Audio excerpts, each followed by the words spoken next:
So guys, ingatan nyo pala yung mga things nyo. Medyo marami na kaming dala ngayon. Merdeka Square na second tallest building in the world daw. Sabi nung Grab namin.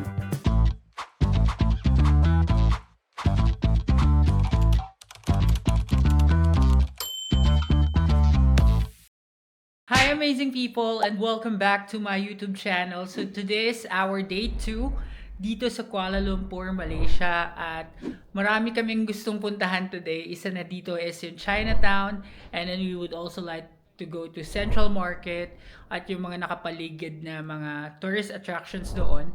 And kapag medyo lumubog na yung araw, we would want to visit KLCC and yung para makita yung iconic na Petronas Tower. Medyo mainit ngayon at late kami nagising para makabawi ng tulog at dahil nag-work kami kagabi. Pero we're so excited to be exploring Kuala Lumpur City on our own. So tara guys, samahan nyo kami. Okay guys, so naglalakad na kami ngayon pababa sa lobby. Nag-book ako ng Grab from here sa Agile Suites hanggang sa Chinatown. So diretso na doon. Ang hirap kasi maglakad ngayon dahil mainit. Ang pamasahe lang is 12 Malaysian ringgit. So medyo mura naman yung pamasahe. At pakita ko lang yung view dito sa may elevator area. Ayan. So ito bagong building din to eh. Ayan. At mainit dito guys, parang sa atin lang. So baba na tayo. Guys, ito na yung aming Grab. Okay. Sakay na. Let's go to Chinatown. Okay guys, so nandito na tayo sa Halang Petaling or Petaling Street or also known as Chinatown. Ang init! So pasok na tayo guys. So parang yung pinakagitna inaayos. So gilid-gilid lang yung daan ngayon. Wrong timing yata kami. So pagpasok mo guys, ito yung makikita mo. Usually sa gitna talaga to. I'm just not sure why it's not open. So baka dun pa sa medyo papasok. So dito daw sabi nung driver ng Grab namin, puro mga imitation daw. Yan. Pero checkin na rin natin. Maybe we'll find something here. Ayan. So may mga bags dito. Oh, may mga nakangiti dahil nakakita ng mga bags. So tingin-tingin lang kami dito guys. May Michael Morse. Ayan. Mga ladies bag here. Ay, meron din mga ano, clutch bag ba tawag dito or body bag? Body bag? Ano? Messenger bag. Ayun, messenger bag. Tapos ito may mga belt bag guys. So, ang price niya nakalagay 39,000 Malaysian ringgit. Rupiah na naman nasa isip ko. Ito may Bailey oh. Nakikita ko to sa Shopee tsaka sa TikTok oh. Mga wallet. Ito, cute. Ayan, so tingin-tingin lang. Parang gusto ko na itong wallet kasi wala akong wallet eh na maayos. Guys, may mga pasalubong din dito. Tote bag, 147 ringgit. So guys, may pinasukan kaming stall here. Meron itong mga, I don't know what it's called. Yung mga parang bag na maliliit. Ayan, ang presyo niya is 1990 ringgit. Pasensya na kayo, lagi ako nagkakamali sa denomination or dun sa currency. Litong-lito na. Ayan, so may mga wallet, pambabae. Tapos sa kabila may mga pabango, may mga watches. So maraming mabibili talaga dito. And fair yung pricing nila. Mura. Para siyang mall guys, ito. First floor kasi taas may escalator doon. So, we're just checking around. Okay guys, so lumabas na kami sa Panda Ice na tindahan. Panda Ice pala yung pangalan nun. So, ito na yung mga banda sa gitna. Te, paunahin mo daw yung dadaan, te. Okay. And so, meron mga sock seat dito, 10 ringgit. Ayan, so dire-diretso lang tayo. Mga nasa 10 to 20 ringgit yung mga paninda dito. Ayan, may mga coach guys oh. Coach Jake. May coach dito, Coach Jake. Ayan yung pangalan. Ayun, ito yung may mga Kuala Lumpur. Tapos may vape shop din dito. Tapos mga shoes. Okay guys, so naglalakad-lakad lang kami dito. In fairness, dito sa parang pinaka main road ng Chinatown, shaded yung area. So kahit hindi kayo magpayong at kahit mainit, okay lang. Pero yung mga ibang mga lilikuan-likuan, yun medyo wala ng bubong. So kailangan nyo magpayong. Yan. So daming mabibili dito. Para siyang Divisoria. Yan. So hanap pa tayo ng mga makikita. So guys, ingatan nyo pala yung mga things nyo kapag nandito kayo. Kung may bag kayo, lagay nyo sa harapan nyo. Kasi medyo marami mga sumisiksik-siksik. Precaution lang. Para at least hindi tayo mawalan or what. Mag-ingat lang dito. Yan. So balik lang natin yung view dito. Ayan o, may mga pailaw silang ganyan. Tapos mix talaga. So dito sa kabila may mga damit, hats, caps. Ito nga may AirPods. So marami talaga kayong makikita dito sa Chinatown. Ito may mga dress din, oh. Ito gusto ko AirPods Max eh. Oh. Ayan oh, AirPods. Tapos merong mga kainan din pala guys. May mga kainan din, bilihan ng drinks. Kaya talagang kapag nauhaw kayo while doing shopping, pwede kayong bumili ng refreshments din dito. So, eto papunta na or we're almost at the end doon sa tawag nito. Doon sa arc ng Petaling Street. Guys. Ayan. Parang pare-pareho din naman halos yung mga mabibili. At ang maganda dito guys sa Chinatown, pwede kang tumawad. So, hindi fix yung price nila. Pwede kayong tumawad. Unless of course kung sa store mismo kayo bibili. Ayan, may mga labubo dun guys, nakita ko. Q-Pocket yung pangalan ng tindahan. Tapos ito, merong mga shirts na Malaysia. Kano kaya to? Tanong natin.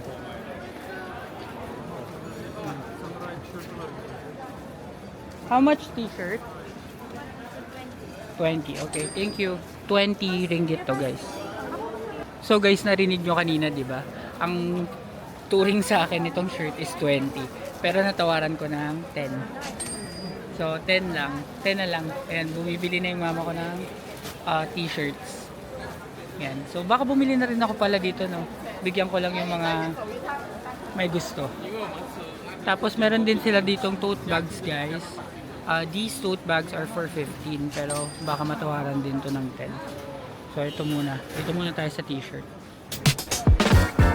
Okay guys, so nakabili ako dito ng 10 shirt, 10 ringgit each. Tapos nag-deal sa akin yung tindera na may libre akong isang keychain na animan. So I paid for 10 shirts and 1 keychain for just 100 ringgit. So papakita ko lang yung keychain guys, wait lang. Pakita ko lang sa inyo. Ito, yung animan, ganito. Yan. So ganito siya. Yan, anim na to. So 100. Bait ni Madam. So dito to guys sa may kabilang dulong entrance. Ito. And sa kanya siya. Doon. Ito yung mga t-shirt. So good deal na to guys. Okay guys, so pabalik na kami dun sa pinasukan namin at magla last minute ikot kami kung meron pa kami pwedeng ibang mabili. Pero so far yung nabili ko pa lang yung mga shirts na may libreng keychain. Meron din akong napanood na vlog kay, hindi ko na matandaan kung kanino, nakabili sila din dito ng murang chocolate. So ito yung labubo guys, pakita ko lang sa inyo yung nakita kong malalaking labubo. Kasi may mga nagko-comment about sa labubo nung nag-Bangkok ako last year. So ito guys, oh, mga labubo. Itong maliit na ganito is 129 ringgit. Itong malaki walang presyo eh. Pero ito to sa Q-Pocket guys, maraming labubo. So ito guys, pabalik lang, lakad lang pabalik. Baka may mga na-miss out kami or what. So guys, ito yung Alfredo D. Coco Marketing. Ayan, let's go here kasi ayun nga, parang may napanood akong vlog na may nabili silang murang chocolates dito. So let's try and let's see. So guys, andito na tayo sa D Marketing something. So may mga special promotion dito guys. Gaya nito, scallop sauce, buy one free one, 10 ringgit. Tapos ito naman yung Alfredo na hazelnut, buy two free one. So technically 20, tatlo na. 20 ringgit, tatlo na. 10 isa. Ayan. So ito din, buy one free one, 10 ringgit. Dalawa na yan. Tapos bukod sa chocolates, meron din sila mga liniment oils, mga something na mga gamot-gamot, ganyan. Tapos ito, merong KitKat, 20 ringgit. Green tea KitKat. Tapos dito tayo sa loob. Ito yung mga burials guys. Their burials are priced at 33 ringgit, yung mga nasa canister. Yung Alfredo naman is 30 ringgit. Tapos itong Berietti is 30 ringgit as well. Ito is Coco Latte, 26 ringgit. Itong isa Musang King, 28 ringgit. Ito buy one free one na naman, 10 ringgit lang. Yung mga chocolates nilang iba guys, buy one free one, 10 ringgit lang. So maganda rin dito guys, maraming mabibili. So baka bumili din ako ng something dito. I'll just check first. Ito pala guys, sa kabila, yung mga naka-box na burials is 28 ringgit. Ito. Ayan, naka-box siya.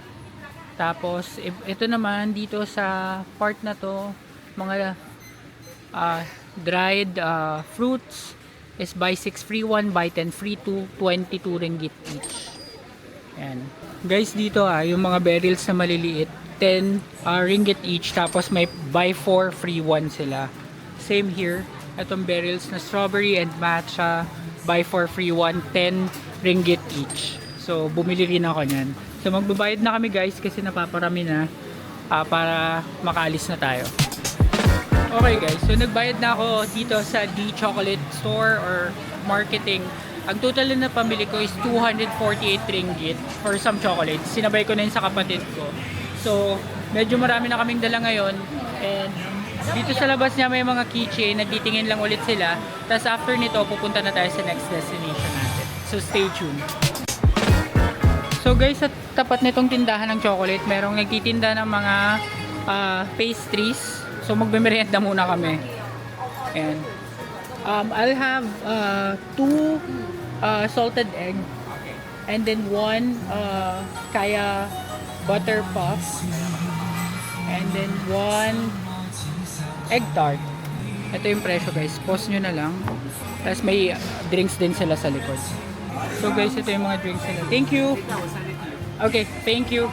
Tapos meron silang set dito. May kasama ng drink. So ito na lang yung binili namin. So ang total na napamili ko dito is 30 ringgit and 30 cents. Pero good for all of us na yun. So hintayin lang natin, then mag-taste test tayo. So guys, ito na yung order natin. May mga puff, tapos may egg tart, tapos ito yung tetarik or milk tea. Ayan, so taste test na tayo guys. Tikman natin kung masarap. Sandali lang guys. Kung di pa kayo nakasubscribe sa channel na ito, mag-subscribe na kayo sa AJTV Amazing Travels dahil malaking tulong yon para sa akin na maipagpatuloy ang paggawa ng mga ganitong klaseng videos. And now back to the vlog. Okay, so tikman natin tong kaya puff.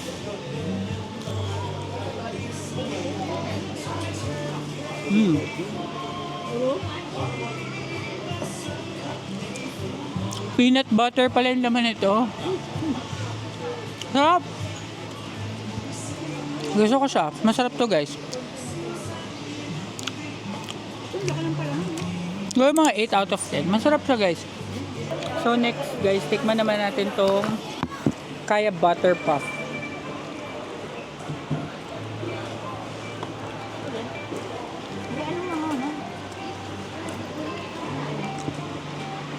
Parang pareho lang yung lasa. So same lang, 8 out of 10. Pero masarap pareho. And last, tikman natin tong egg tart. Egg tart nila. Sana masarap.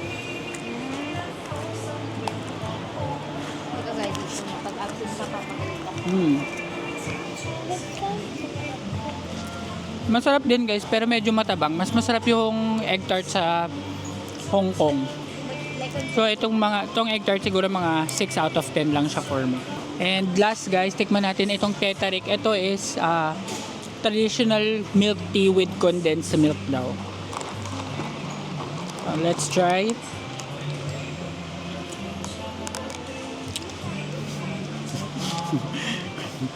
Lasang dahon. So, pero okay naman. Medyo matamis lang siya for my liking. So, siguro mga 7 out of 10.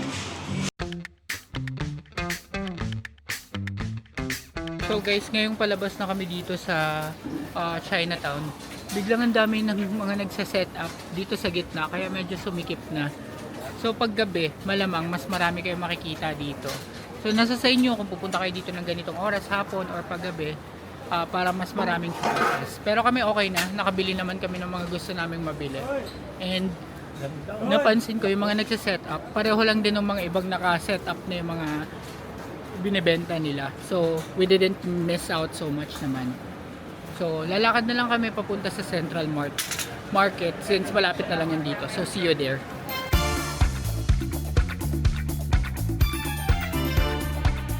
Okay guys, so nandito na kami sa Central Market area. So this is the Central Market area. Very walking distance to guys from Chinatown. So naglakad lang kami. Dito tayo sa gitnang to. Yan. So may dumaan lang. Tapos malapit na rin dito yung mga iba pang yung mosque na sikat. Dito din yun. So tatawid lang tayo dyan. So guys, ito nakalagay Kasturi Walk. So pasok tayo dito sa Kasturi Walk. Ito guys, just FYI, nakapunta na ako ng Kuala Lumpur nung 2018 pa. So couple years ago. And hindi pa ako nag-vlog talaga noon. So nag-tour package lang kami ni Ren, ng friend ko. So ngayon, we get to explore this on our own. Tapos marami na rin tayo napuntang iba. So parang iba yung view ko dito sa Malaysia ngayon. Ayan, so sharing lang. So balik tayo dito. So dito muna tayo sa pinakagitna.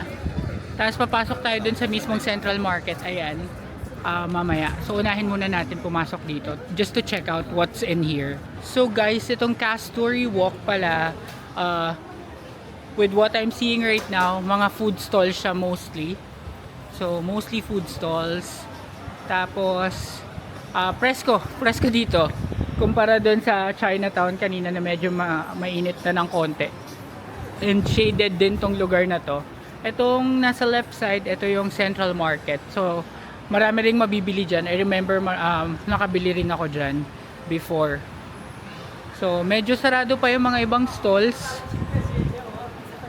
Dito sa left side, mga food, sa right side parang mga garments and stuff. So guys, nandito na kami sa dulo ng Kasturi Walk.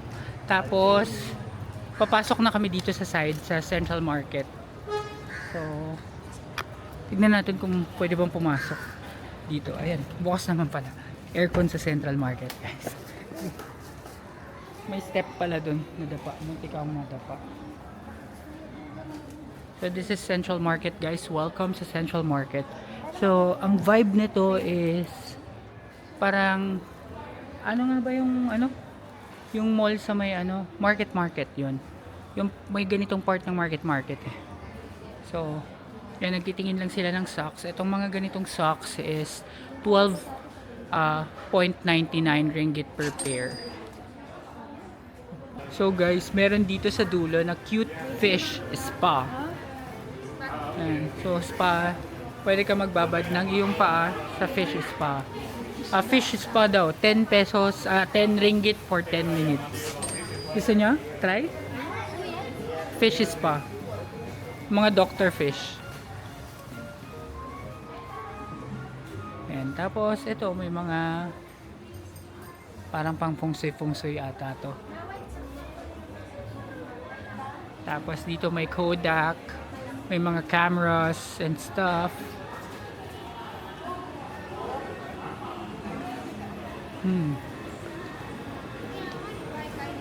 Ayan, so ito yung pinakagitna ng Central Market.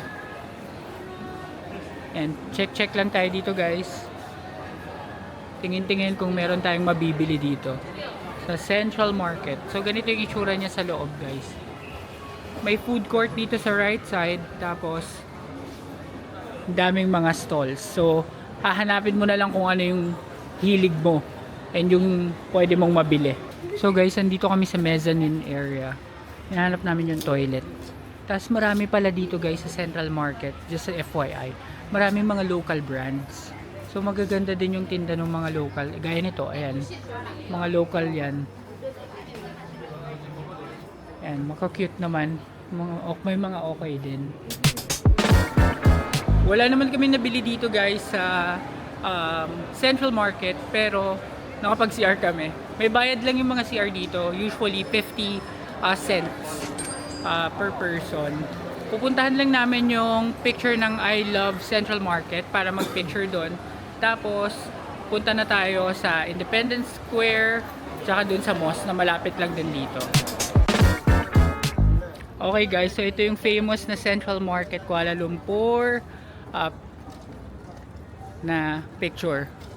Yan, so dito lang siya sa harap, tapos ito yun mismo guys, Central Market Kuala Lumpur. So guys, nagpicture lang dito yung parents ko. Tapos guys, ang maganda pala dito, kitang kita dito lang sa tabi mismo ng or sa Central Market yung Merdeka Square. Ayan, may nagkumusta dun sa vlog.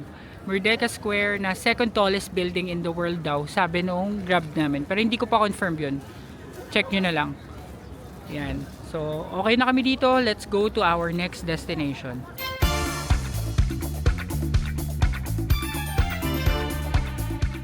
So guys, medyo malayo-layo pa pala yung lakaran papunta sa Independence Palace. Pero malapit na lang din siya dito considering na ilang minutes away lang naman. So dahil dyan, i-end ko na muna ang vlog na ito guys. Maraming salamat sa lahat ng nanood ng episode na ito ng ating Malaysia Singapore Vlogs. At kung nagustuhan ninyo ang video ito, please give me a like, comment, share, and subscribe to my channel. And do not forget to hit the notification bell para updated kayo sa aking future vlogs. Abangan ang susunod na episode ng ating series. Yun lang guys, maraming salamat. Bye!